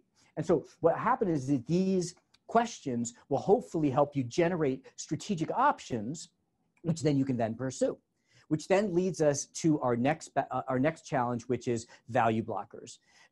Value blockers are another way of saying business model conflict, but I wanted to have a V in it so it would spell innovate. So I call it value blockers, which kind of means you have an idea and it can bring value out into the world, but it reaches elements inside your organization that are going to block you. And because those blockages are prevalent, we often hear this term of corporate antibodies, this idea, this kind of enticing idea that you can't innovate from inside, because when you come up with a new idea, your organization comes up with these corporate antibodies. But I really believe that this is just a lack of planning. That the reason that companies create value blockers is because the innovators don't anticipate them. You know, Netflix against Blockbuster. Blockbuster could have bought Netflix, but they chose not to. They had a value blocker. Yahoo could have bought Google. Kodak could have leaped into digital film, but they had an existing business model. And sometimes, even if a company pursues those innovations, they still might turn out to be value blockers. One of my favorite examples of this is McPizza. I don't know if you've ever heard of McPizza, but many years ago, McDonald's conducted a market study, and they found, lo and behold, that people who eat hamburgers also eat pizza. So they thought, wow, we got the core customer here, let's pursue this. And so they figured out how to operationalize it, how to cook it. But when they launched it, it was a complete failure. Why? Because under branding, people really couldn't get their head around McDonald's as a hamburger brand also being a pizza brand. So how can you predict these things? When you do, then even ideas that aren't as natural as McDonald's selling pizza can be turned into really valuable innovations. Like Xbox was introduced by a brand, Microsoft, that wasn't a very cool brand. And they need to be a cool brand. Microsoft was going to have to manufacture its own devices, which is never done before, because nobody's going to manufacture them unless they can also sell the video games. And so you'd think this would be a failure, but what they did was really smart, was they re-engineered the business model so that it fit in with the core customer that they already served, which in this case were PC game developers. So here's just a quick checklist that you can use as you think through your innovation and you think about, where might I find value blockers? Is there a value blocker under positioning, which is our core customer and brand? Is there a value blocker around our product? our pricing strategy? Does it require to change how we price? Our placement, how we distribute things, our promotion strategy, our processes, is the physical experience that we want to deliver similar to the physical experience? Are the people and culture that we want to put around this innovation, are they consistent with what we already delivered? And just ask those 8 things, and it's not that hard to predict and then preempt value blockers. After you get the value blockers, you're going to want to take action on the idea. We need to, as innovators, act in order to prove the idea, when many established organizations instead ask us to prove the idea in order to take action. It's a fundamentally different approach. You can think of it as there's the prove, plan, execute approach, and there's the act, learn, build approach. And we think of the act, learn, build approach often as being a domain of Silicon Valley. But it's actually not. It actually predates them by quite a bit. For example, Lee Iacocca, when he was the CEO of Chrysler, he was approached by some of his team and they said, we'd like to see if we should launch a convertible version of the Sebring model that they had. And they came up with a very expensive marketing plan to test whether there's a market. And he said, wait, before we spend money on this, why don't you do something less expensive? Why don't you simply take a car, one of the Sebrings, cut off the roof, and then drive it around and see if people like it, right? Looking for inexpensive ways to take action on things. Or when Hewlett-Packard was about to introduce their first electronic calculator, they hired a marketing firm who told them, no, there's no market for this because there is an entrenched competitor at a far superior price point, the slide rule. And so no one would want to buy this. So what did HP do? They conducted an experiment. They made 1,000 of them just to see if they'd sell. And before that long, they were selling 1,000 a day. So this is a little bit of a mental trick that we need to put into our organizations to allow people to take action to prove the idea rather than prove it before we're allowed to take action. Now, after you've designed that experiment, you're about to take action, you run into the next barrier, which we hear innovators repeating, which is team. And the issue here is that your team around this innovation needs to include people from multiple areas of the organization. You need someone from marketing, from finance, from warehousing, from operations. And unless you have the ear of the CEO, you're not going to get any boss that has the authority to tell all these people to work on the idea. So what I find is what typically happens is the person with the idea doesn't ask permission, doesn't ask for a team. They rally support with an informal team. For example, the woman who originally inspired me to write this book, Jean Faywall, she was an editor at Macmillan. She had this idea, I won't go into it here, but it became recognized as one of the breakthrough innovations in media publishing. And the way, after she came up with the idea, she told me what she did was she sent out an email and to the whole staff and said, look, I've got this idea, it kind of looks like this. Let's have pizza next Thursday. If anyone's interested in it, just show up. She told me if 7 people showed up, then she was going to do it. If less than 7 people, then she knew there wasn't internal support. 30 people showed up. And she knew then that she had an idea. But there were people from all over. So that's kind of what the team building step looks like. It's not going to your boss and asking for permission. It is finding a groundswell or building a groundswell of support. So now you've got the team, and then comes managing the environment. And managing the environment is painful, but we have to recognize that innovators usually face that pain. When Decca Records first looked at the Beatles, for example, they told the manager, the guitar groups are on their way out and we don't like your guys' sound. You know, Walt Disney was fired from a newspaper for lacking creativity. Western Union, when it got a letter from Alexander Graham Bell with the design for the telephone and offering to sell it to him, they said, we don't think your device has innately of any value. So what we want to do is recognize that that kind of rejection is simply a sign that we're on the path to achieving something new. So if you're working within an established company, you've got to kind of trick the system. And the way to do that is to find what I call an island of freedom. So Elliot Berman, for example, he arguably did more to advance solar energy technology than anyone else in the history. His advances dropped the cost of solar energy by 90%. Huge innovation, huge potential for the world. His problem was his employer was Exxon. And Exxon was not too keen on supporting a successful alternative energy technology. So what did he do? He found an island of freedom. He said, no, this isn't for the market. This is to solve an internal problem. You see, our island of freedom is the oil rigs, and oil rigs have an energy problem that if we put solar cells on them, we can solve. That's how he got adoption. I could give you countless examples of this, managing that island of freedom. That's what environment is. And ultimately, if you put these 7 things together, I think that we're headed towards a very exciting place, because we still run our organizations like centrally planned economies. And we know central planning doesn't work because the pace of change, it starts accelerating beyond the ability of a hierarchy where an opportunity comes up, goes up the ladder, comes back down, and a decision is made. We can't keep up with the pace of change. And so what we're starting to see is these 7 barriers are being solved. And what we're going to see is that if we look at intent, we're going to move from treating employees like employees to treating them like entrepreneurs. We're no longer going to have complex strategic plans, but simple statements of purpose. Under options, ideas are no longer going to come from the boardrooms. They're going to come from hallways, from value blockers. We're no longer going to have one business model, but whole ecosystems of business models.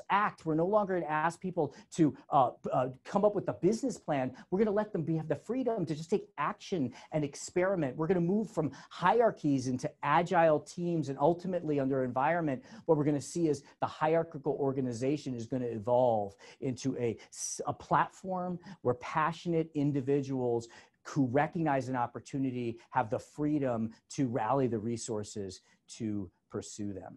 So I know that was super fast, but thank you for listening to that. No, that was awesome, Kaihan. Thank you. Thank you. I just love your stories and all the different examples you have. I mean, I never knew there was McDonald's pizza. I mean, that was mind-blowing. One question for you before you go, and we'll set people in breakout rooms to talk about what they got out of it.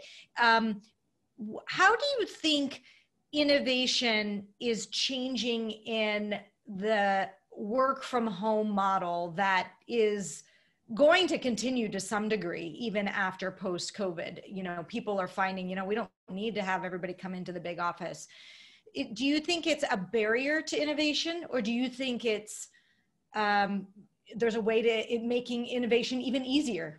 No, I think it makes innovation. I think it makes innovation easier. I think 2 of the biggest barriers to activating innovation are increments of time and distances. If you work on a different floor from someone, you have difficulty getting to interact with them. When you're working in different cities, then it's much easier. And then our increments of time are shrinking, right? Because we're no longer having 2-hour meetings in person with coffee. We are able to have shorter meetings, and so we're able to kind of fit more interactions together. So I do believe that this COVID is accelerating certain trends that are going to make it easier to innovate, and we already see evidence of that. That's awesome. So if you were to leave people with one step that you would say the first step that they should take to begin to create more of an innovative environment, what would that be? Well, I mean, given the people that you have here, I'm guessing that they've got the intent, they've got the passion, they know how to manage the process. Probably what you want to do is you want to take the step of a need, and you know what you're passionate about. You know what the market needs. Come up with 30 ideas that would excite you. And then of those 30, ask which ones would be one that my organization or whatever organizational context I'm operating in would support, and then go and pursue those. Then your chance of success of unlocking all the rest are that much higher. Fantastic. Awesome. Yeah. All right. Well, thank you so much for joining. This was incredibly enlightening. For sure. I had no idea what is taking place. So thank you for that. Thank you. So we're going to put people into breakout rooms again and give you a chance to share what was your top takeaway from Kaihan's, besides my McDonald's pizza, but there were so many other. I didn't know that there was a flop of a particular way of doing a high bar, and it had a specific name. But what's your top takeaway, and what's one action item you can take? And even if it's just you're, a solopreneur and thinking about, I have a big idea, but how do I get groundswell for that? That would be a great thing to be talking about. So we're going to shorten it this time, just in the interest of time, to get through everything we need. We'll probably be about 6 or 7 minutes, and then we'll come back. And I'm going to get a chance to share with you some of the most incredible insights I've learned from the leaders from our YouTube channel and podcast. All right. I think we are all coming back together. Hope you had great discussions. And I want to hear from you now. To put in the chat, please, what were your biggest takeaways from that session with Kaihan? And is there something that you want to do differently as a result of what you heard? So please go ahead and put those in the chat. One thing I was thinking about when he left is what stops people from innovating and testing things out? And I think it's really the fear of failure. I think people, the ego gets in the way and they want to make it really perfect. I suffer from this too. I want to make it like the best possible thing before it goes out to the world, right? And one of the lessons that he said was, you really do need to just get it out there and get feedback and come back and iterate. And you got to be willing to maybe not look as good as you would like to if it was all perfect and buttoned up. And that's a huge lesson for me, for sure, because I'm always wanting everything to look very buttoned up. So someone else said, I love Kaihan's concept of create intrapreneurs internally. And this concept of just keep experimenting, and building an island of freedom. Oh, that's a big one. When I interview sort of middle-level managers or further down in the organization, they have such brilliant ideas, but they don't see the light of day because they're never given the opportunity to let those big, crazy ideas flourish. And they don't want to take a risk because they don't want to look bad, right? I don't want to look bad to my boss. So giving people the opportunity to always be pursuing some type of wilder idea that they can test easily and get immediate feedback and keep iterating. So I think that was also a really important point. Kaihan also said, it looks like someone put in here, learn new language that creates new possibility. Well, what a great tie-in from our first speaker on that, and how much language really creates our world. So until you put language behind it, you don't know it's possible. Think about every year we have new words that are created in our language. There's new trends, right? And so it's really interesting. The true innovators are creating language around their ideas. So when you have a good new idea, what's a new language you can use for that? Someone else lastly, he said, innovators face the pain. Yeah, rejection could be the path to innovation. And that's exactly that. I think innovators have to be willing to fail and know that failure allows them to keep going. I think you also need persistence and a fundamental belief that you're trying to solve an important problem. You see a problem and you're not going to be jaded by the first attempt not working because you know it's an important problem that needs to be solved. I think that will help people who are trying to do something new. If you kind of step out of yourself, and as opposed to looking at, looking good or being right or being included in something, and instead put your thoughts on a meaningful mission to solve a problem for other people, you'll be less afraid to take the risk and try something new and iterate it and put it out there before it's not ready. So one other thing I'm seeing here is a takeaway or to do is keep the 3 limiting beliefs he mentioned in mind when I talk myself out of new ideas. God, how do we do that, right? We have a good idea and we just talk ourselves out of it. Oh, it's not ready. Oh, I'm not really sure about that. Yeah, good idea, but just going to take too much, or I might fail. So I think the innovators need to, again, be willing to put themselves out there and take the first step. And I love the idea of getting the groundswell of other people around you, with the story of the pizza and how the woman got more people involved in the innovation by just saying, hey, I got this idea and I really love your thoughts on that. So, all right, awesome. So we're going to get to the last segment, and I want to share with you some of the most fantastic things that I have learned through interviewing the amazing people that are going to be on the podcast. And where this came out is I've spent almost 20 years coaching senior executives by this point. I mean, I know I started when I was 5.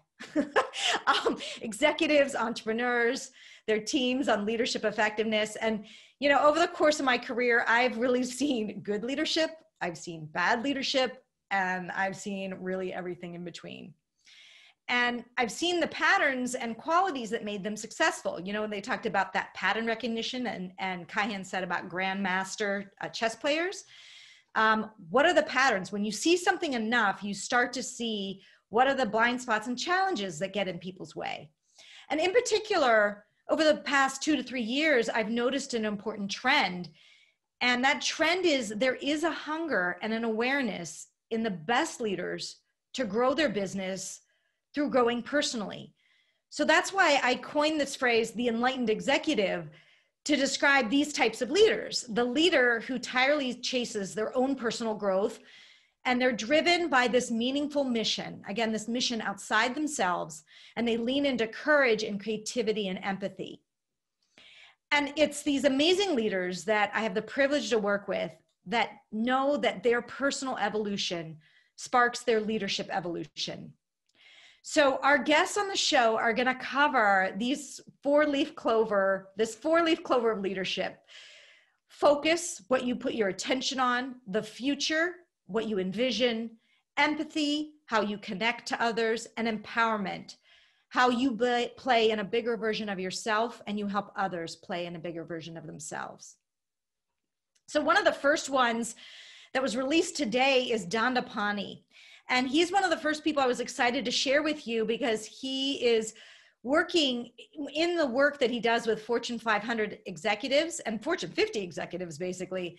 The thing that he always comes back to time and time again is focus. And there's no one that I know that's better than teaching that than Dandapani.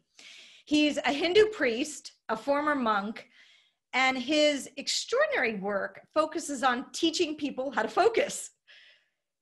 And the thing is, why this is so important now, the rate of distractions and information that are coming at us now are exponentially greater than what it was obviously 100 years ago, 50, 20, even 3 years ago. So in this insightful interview, you're going to learn that what you practice is what you end up becoming really good at. And if you practice being distracted, that's what you end up being good at. Dandapani is going to share how our distracted state is blocking our ability to use our mind as effectively as we could be. And I was just blown away by the fact that distractions are costing companies millions and millions of dollars. And yet companies and most executives, most entrepreneurs take the approach of, well, how can I eliminate these distractions? I know they're getting in my way. But the thing is, you can't. The key to being able to focus is to be able to focus in the face of those distractions. And yet we're never really taught how to focus in school. You know, I used to have a lot of challenges with focus as well.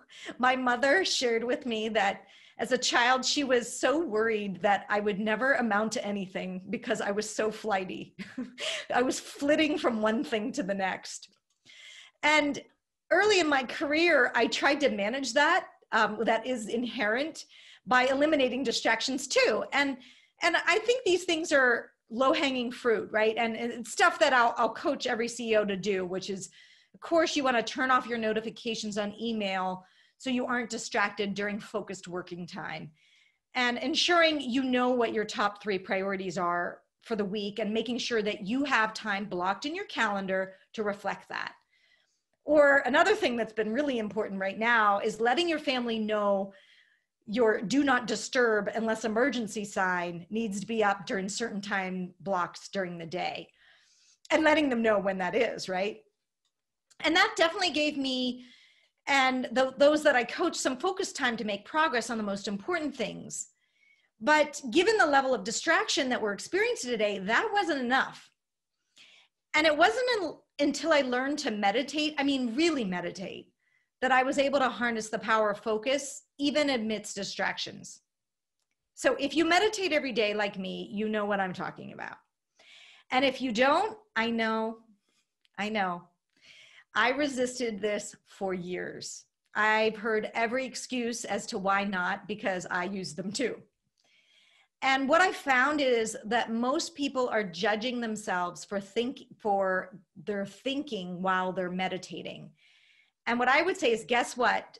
It doesn't mean you aren't meditating just because you can't stop thinking. So when I work with leaders to help them remove the blocks or misunderstandings about what good meditation is, it frees them up just to sit and close your eyes for 20 minutes and do the best you can to focus on your breath. When your mind wanders, you just bring yourself back and you stop judging yourself about it. And over time, the more you do it, your mind wanders less and less, but it takes consistency. And when you do that, your focus and productivity will go way up. So we're going to be sharing more ways that non-meditators can get in the game on the show. And we're also, for those who are meditators, we're going to show ways in which you can up-level your performance in meditating, because I think just given the levels of distraction, it is so important now more than ever. And I think it's the best thing I ever did for my leadership and really a key component to focus in the age of distraction. But now let's focus on the future. And the future of AI, or artificial intelligence, is another topic we're going to be covering on the Enlightened Executive.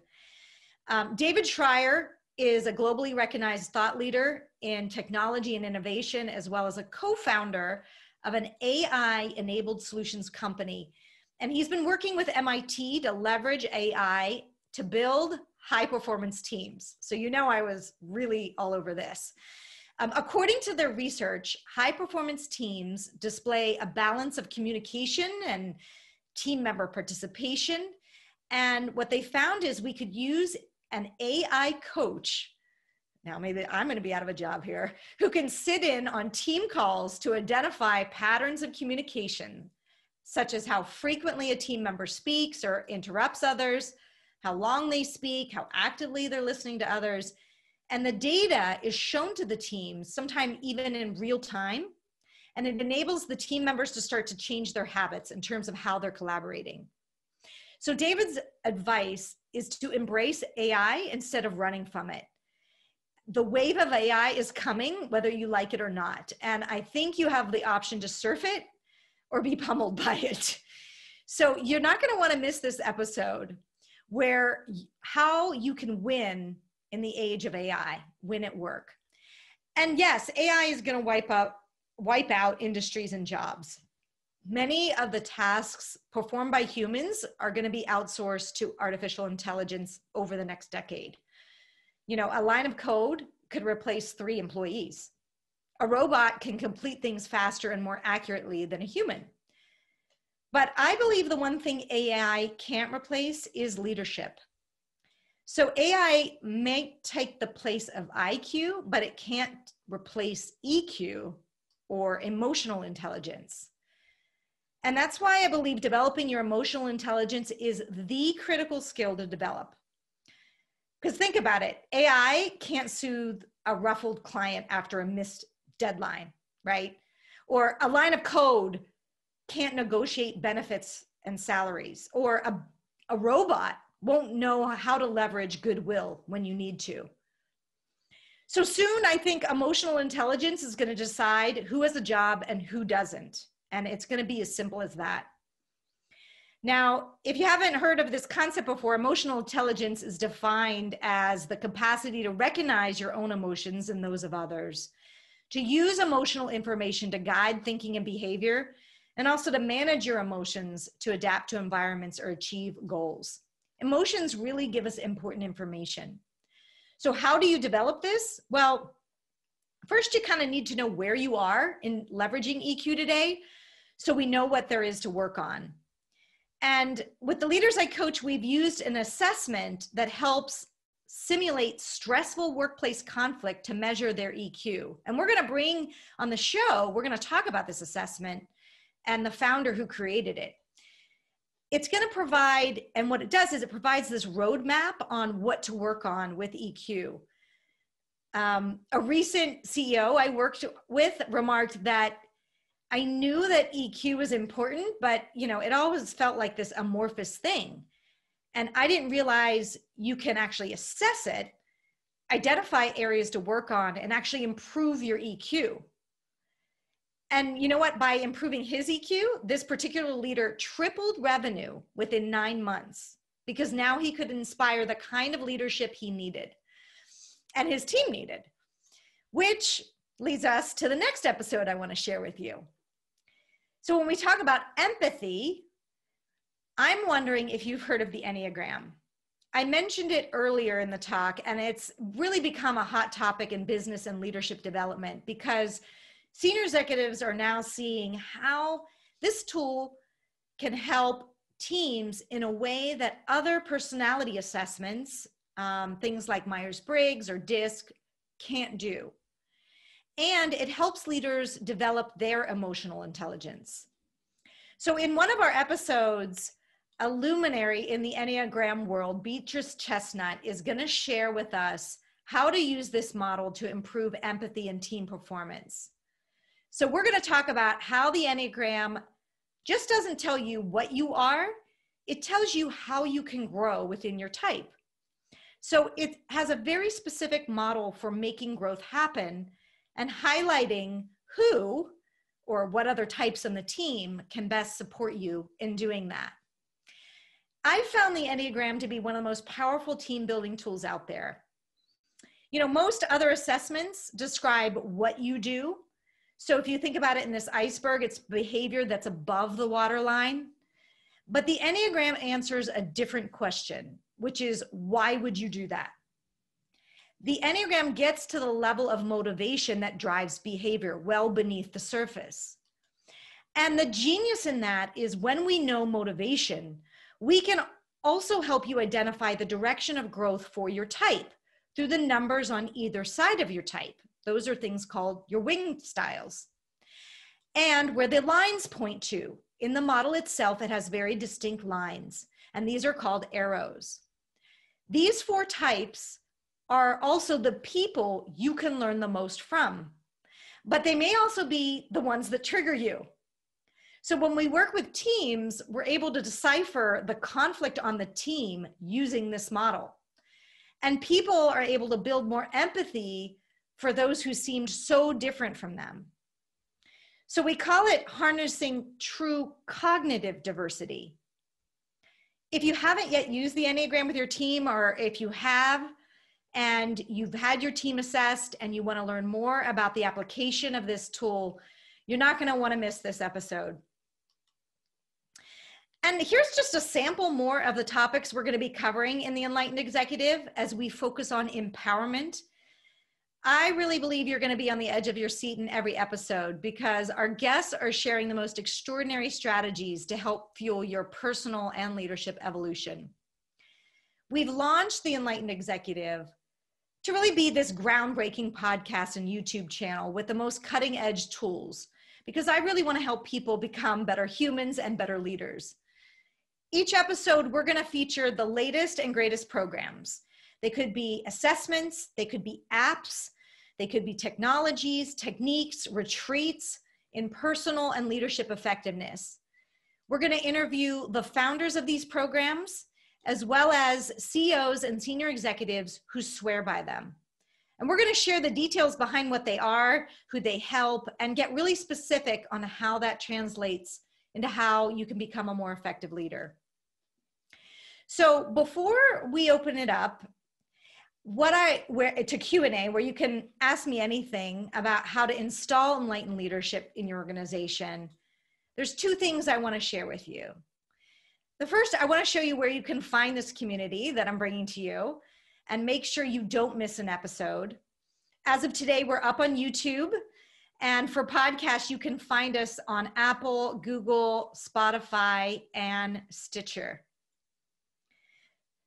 And if you're just starting on the path of personal development and curious about what else is out there for you, I really believe this show is for you. But also, if you've done a lot of personal development work, but you're curious about what are the latest cutting edge tools, this show is definitely for you. even if you're skeptical and you think some of this might be woo-woo, we're going to ask the hard-hitting questions. And so this show is also for you. We can't wait for you to join us on the Enlightened Leadership and the Enlightened Executive. And so before I go to Q&A, I wanted to leave you with this, which is, remember the story I shared at the beginning about being in a coma and almost dying at age 5? Some people ask me if I remember anything about the coma, and I do. I vividly recall being on a wooden floor with small planks that seemed like an endless bowling alley. But at the far end was this bright white fog, swear, and it felt like someone was calling me to walk towards that fog. I remember saying, Susan, Susan, but you know what? I also remember I refused. I felt this stubborn resistance, and I remember sitting myself down and thinking, I'm not going anywhere without my family. I had a second chance of life at an early age, and I vowed not to waste that. Coming out of COVID, I think we have a second chance. We have a chance to change how we lead ourselves and those around us. This is more than a YouTube channel or podcast to me. This is about creating a community of leaders who are committed to their own growth, for the good of their business, their family, and for humanity. I hope you're going to join me in this revolution. And with that, I'd love to open it up for all of your questions. Grab your green beverage if you have it nearby. I have wine that looks like red wine, but it's actually green wine. I put a little food coloring in it to make it green, but Chardonnay with green wine. So happy St. Paddy's Day. Love to hear your questions.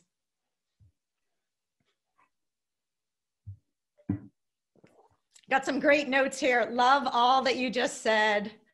Bravo, congratulations, thank you. And really it is about, I want to create this community of people who believe that it is about the internal work that we need to do to evolve as human beings, because I don't think we can keep going at the rate we're going with the mindset that we've had. Our planet can't sustain it.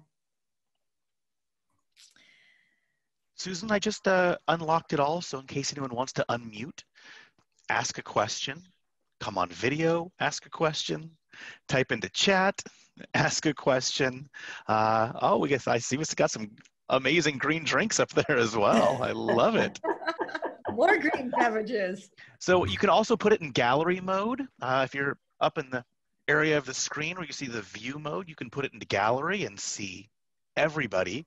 But would love to have some questions either in chat or unmute and ask Susan what's on your mind. Hey, I have to go, but Susan, I just wanted to say thank you. This was great. Thank you. Thanks so much for joining, Todd. I'm really glad that you were able to make it. I know you were squeezing it in, so I'm so happy you're here. Yeah, yep. And I subscribed to the podcast just now as we were talking about it. If there's a takeaway for me, it's like the 100th time I've told I have to start a meditation practice, and I'm going to start a meditation practice. I'm happy to help you with that. So if you need some advice about, it took me forever to get there, but now I don't miss a day. All right. Super. I'm signing off. Have a great All right. Thank you. Yep. Bye-bye. And we're getting some other good comments. Great podcast idea at the right time. Thank you. Already subscribed. Awesome. Thank you. Cheers to that. And by the way, if you have any questions about what I shared, if you have meditation questions, because that was a big hurdle for me to overcome. If you have questions about the Enneagram, I'm happy to answer them. Questions about AI, what little I know, but I know some. I know more about emotional intelligence. Let me know. And we're getting some other comments. Feeling motivated to meditate as well. Started earlier this week. Rock on.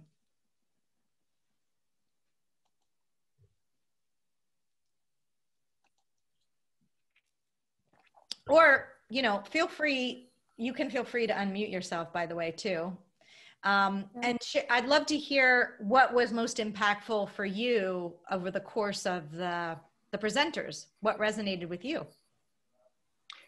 Hi, Susan. This is Marisa. I just wanted to say it's lovely to see you, and you are always an inspiration. Love your team. Thank you. I'm so glad you were here. Hi, Marisa. So inspiring, Susan. These topics are so exciting. I can't wait to see them all. There are just so many different angles to approach things with, and not everything resonates with everybody. So it's great that you're doing a variety of all of these different techniques out there, I think, because we're all different and not everybody will resonate with maybe the Enneagram, but there's other things. So thank you for the variety. Yeah, and that's why I also say, you know, some of these ideas might push the envelope, but I encourage you to look at them and see what there is. Be curious about it. Try it on. We'll always try to leave you with a next step of something you can do, again, to evolve personally and professionally. Oh, it sounds like the breakout rooms, someone else was saying they really enjoyed them, and being able to hear more great examples from people. And, you know, I'd be also curious if there, because meditation seems to be a topic, or if people have used the Enneagram, or if they are meditating. I don't have to be the only expert here. Please share your thoughts on what's worked for you, so other people can learn from you too, because that's what creating a community is really about. Oh, Beverly, we can't hear you. Can we unmute the phone? Let's see. I think this is really, really great. I'm not aware of another YouTube channel or podcast that's really merging the concepts of enlightenment and leadership as much as you are, Susan. So I'm really excited for you and to watch it all. Yes, thank you. I know it's bringing two worlds together in a way. I think I've always had a little bit of interest in the enlightened world, obviously the personal growth world, and some may call some of the things I've done on the woo-woo side. And I tend to bring them in, you know, as a Trojan horse into the executive work I do. And this podcast is really bringing these worlds together, because I think the time is now. I think we need that. And I've also seen more and more interest in this type of work. You know, I'm a member of EO, Entrepreneurs Organization, and people are talking about, they're curious about something called ayahuasca, which is a journey or a retreat that you do with plant medicine. And I've known about that for about 10 years, but all of a sudden there's a flurry of activity around that. And that's just one example of the type of things that we're going to bring. We're going to talk about, like, you know, what happens in that? Is it safe? What should we be watching out for? And really bring those cutting edge things to look at. And it may not be for you, but you should know about it. And I guarantee out of the things that we'll be talking about, there will be things that you want to try on and do. So that's the goal. Other questions? Susan, I'm going to throw one out. Yeah. You got me interested in the Enneagram. So I actually did my first test after you encouraged me to go do that. So beyond taking it, reading what the report gives you and shows you, and you had me go take an actual real Enneagram test, not a free one, but I think it was you said, no, Travis, go do the IQ9 and then go legitimately down that path.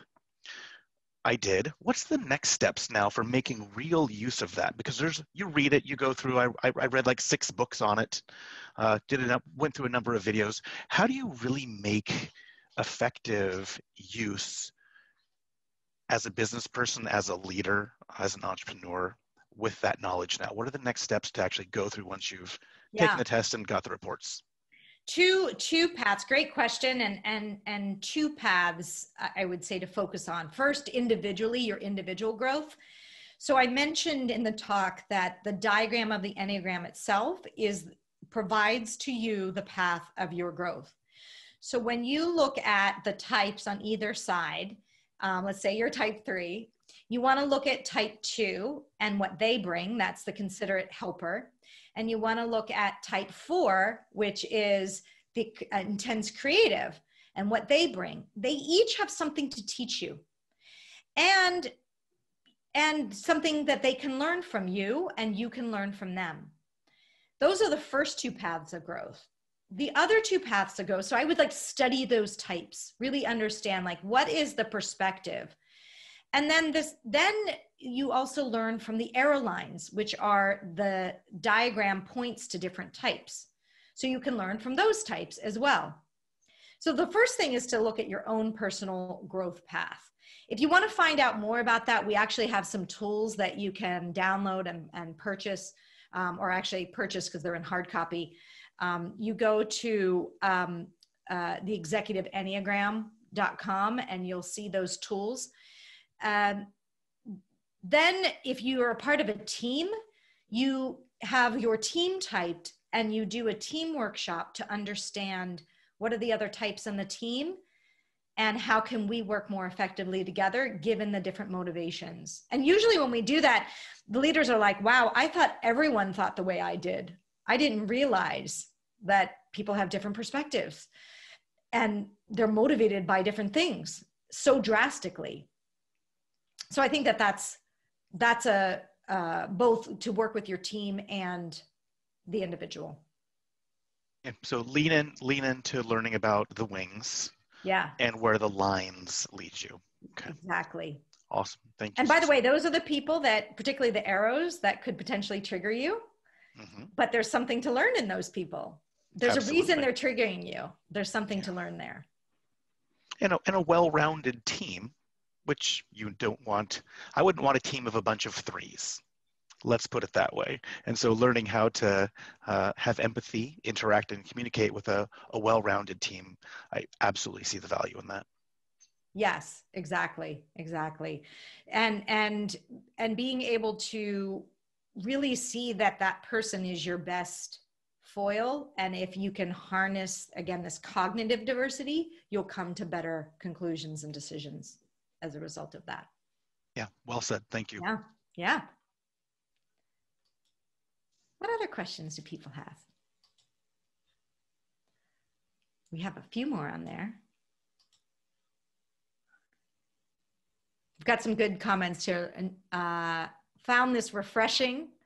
Wishing all the courage you need to keep going. Thank you. Yes, I need to iterate and keep throwing stuff out there before it's ready.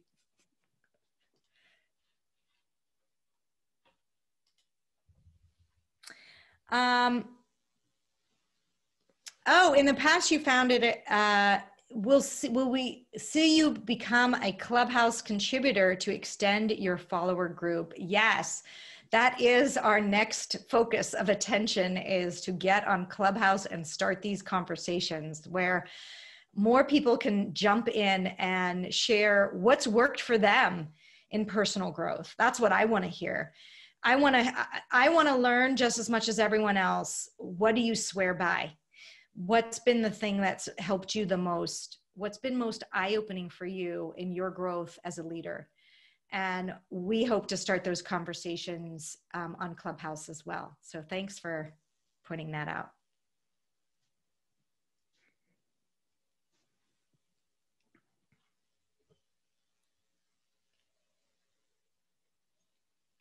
Got a couple more comments. The session was great, Susan. So much more to learn. Thank you. Thank you, Sharon. Thanks for coming on today. It's a strange St. Paddy's Day, right? We're a year into this crazy pandemic thing, but see, we're coming out the other side. Yeah, long overdue. Exactly, I think, what the business world needs. And I really do believe, I think there's a little bit of a feeling that we can wait and let the politicians figure it out, but that is, we need to be the change that we want to see in the world.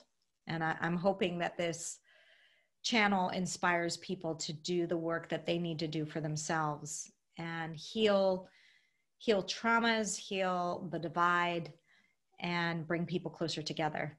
And understand that we're all connected. I mean, if COVID taught us anything, it's that. You may not have symptoms, but you could give it to someone else. And so we're all connected. It's not just about saving yourself.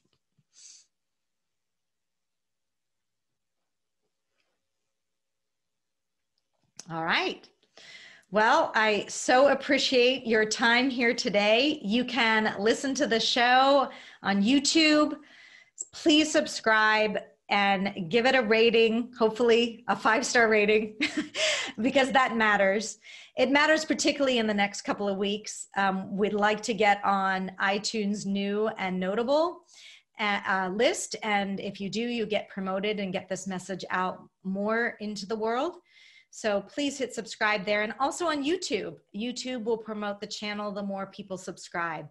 So please subscribe, tell your friends and family and coworkers all about the show and what we're here to do. Thanks for being with us. Thanks, Susan. Thanks, Susan. Thank you, Susan. Thank you.